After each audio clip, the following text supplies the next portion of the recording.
పోలీసులను అడ్డుపెట్టుకుని అరాచకం చేసి చివరికి బీఆర్ఎస్ తరపున గెలిచినటువంటి ఒక కార్పొరేటర్ని లాక్కుపోవడానికి ప్రయత్నిస్తే ఆ కార్పొరేటరే ఎదురు తిరిగి నేను బీఆర్ఎస్ తరపున గెలిచాను, నన్ను ఎవ్వరు కిడ్నాప్ చేయలేదని చెప్పి ఎదురు తిరిగి ఆ కౌన్సిల్ సమావేశానికి వెళ్ళినటువంటి అదంతా జనగామలో చోటు చేసుకుంది.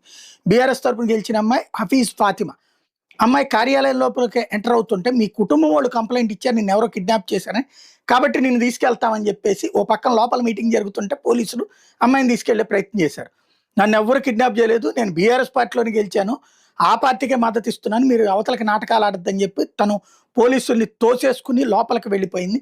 తద్వారా పార్టీ కమిట్మెంట్ చూపించింది. ప్రభుత్వం ఆడే నాటకానికి, అధికార పక్షపు అహంకారానికి, పోలీసులు రాజకీయ వెధవేషాలకి చేస్తుంటే అడ్డుకున్నటువంటి వనితగా నిలబడింది.